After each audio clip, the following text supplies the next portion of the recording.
Hello and welcome to Coffee's on My Mind and our new project, Coffee With, where we listen to stories of everyday people with the intention to learn, be inspired, and empower. BB here again. Welcome to part 3 of my conversation with Beserat Debebe, founder of Etan Comics, a home for African superheroes.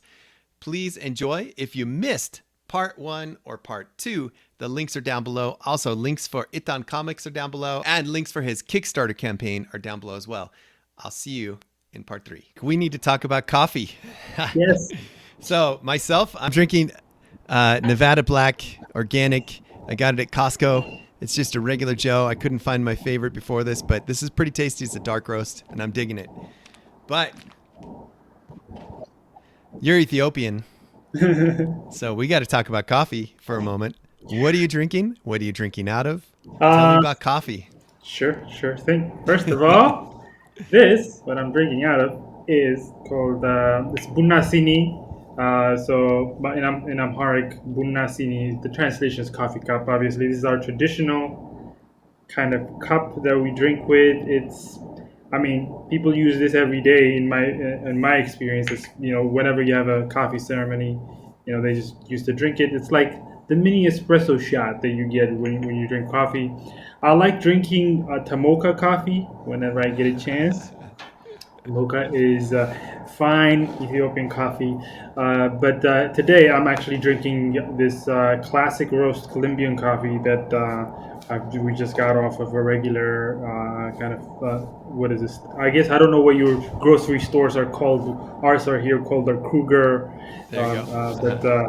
But that's the one I'm drinking. But I do really prefer to drink Tamoka whenever I get a chance. Okay, so you said coffee ceremony, so you gotta explain yourself. Sure. So in Ethiopia, where coffee originated from, essentially, it's a big part of the culture. Coffee is part entertainment, part a gathering, a family, a gathering. That's where you put it on too. As you remember how I said Etan Comics and it originated earlier. But a coffee ceremony is where people kind of come together, usually after lunch or after breakfast, to just kind of wind down, chat, have a conversation about anything in life. I would even give it an equivalence to therapy. This is like for Ethiopians where people really express their griefs, empathize with one another, right? And in addition to entertainment and just music and dance and all that stuff.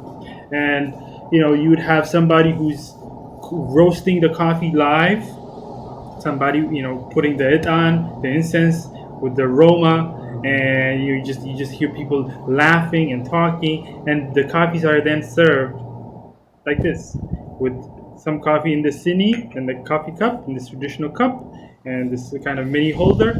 You present it to the person who's drinking. They bow and accept, and they drink on. That is the coffee ceremony. Great job describing. Great Thanks. job. You only had the weight of Ethiopia on your shoulders there. Better say it right. The reason I'm so familiar with it, as you see, like as I told you about the etan and all that stuff, is I've also included that scene in our books. Oh, excellent. All right. Yeah, So there's that something is to look forward to. representation. See, that's the power of true representation. Just seeing the day-to-day life of other people, other cultures.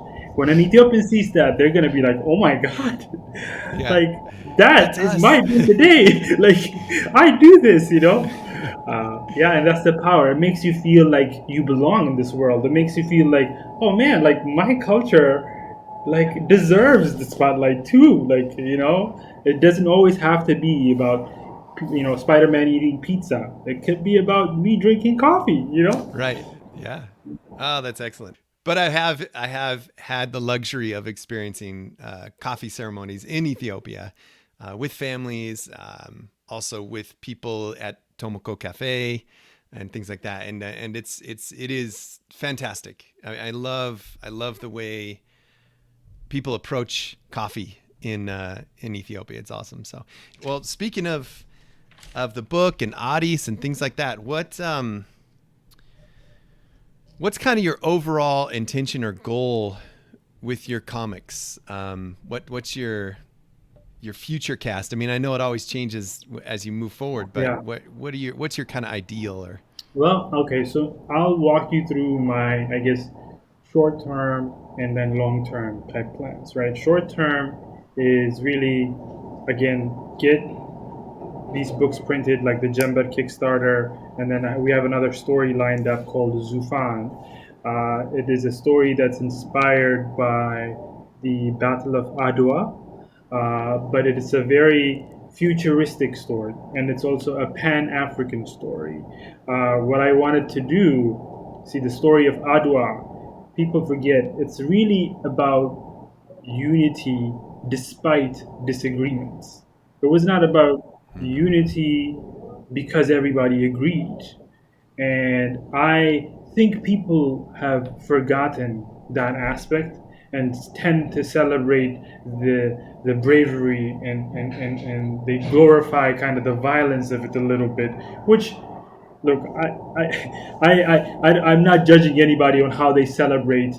They can celebrate however way they want. I am very proud of our emperors and our queens of the time, our warriors of the time as well. But for me, the key takeaway for Adwa has always been that we stood united despite disagreeing. People don't know how to do that these days. It's very hard for people to disagree without being either emotional, without being having such a strong reaction, and they don't know how to move beyond that. Especially in this social media age where everybody's polarized and polarized and polarized. And so that new story, Zufan, I want to tell that story because of that aspect. I want to twist the characters into Pan-African people from different countries of Africa, and then also kind of make it futuristic so that people don't have to like be bickering about, oh, this is not what the emperor said, this is not what the queen said. And I want people to focus on the point of the story, which is people being united for a specific goal despite this disagreements they have.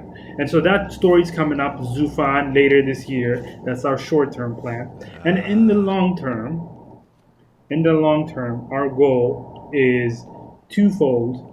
One is obviously get African stories told by African storytellers onto the mainstream, right? Have it in comic books format, animation format, whatever format we can. That's our, we just want to celebrate diverse families, African families everywhere by using our stories. That's our one goal. And the second one is it's to empower African storytellers, African creators. The Japanese have manga, right? They took what the US did with comic book, they put their culture into it, and they gave us manga. And now manga runs the world. Anime runs the world. They're the most popular form of books and animated entertainment. I want that for us.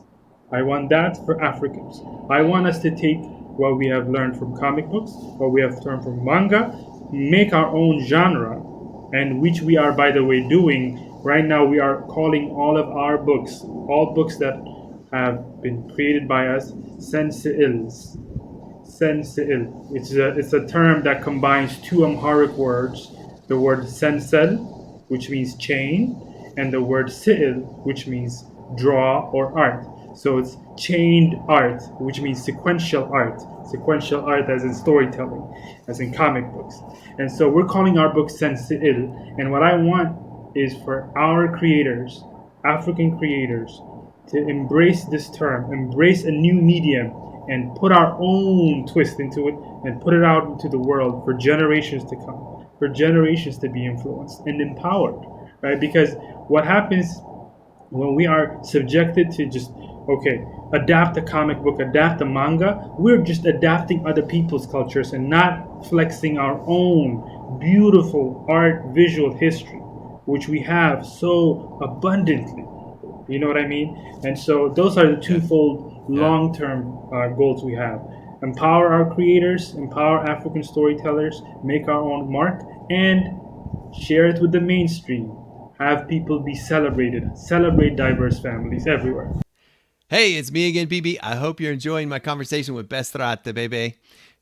You've just watched part 3. If you missed part 1 and part 2, links are down below. Also, part 4, the final part, where we talk about Africa and USA.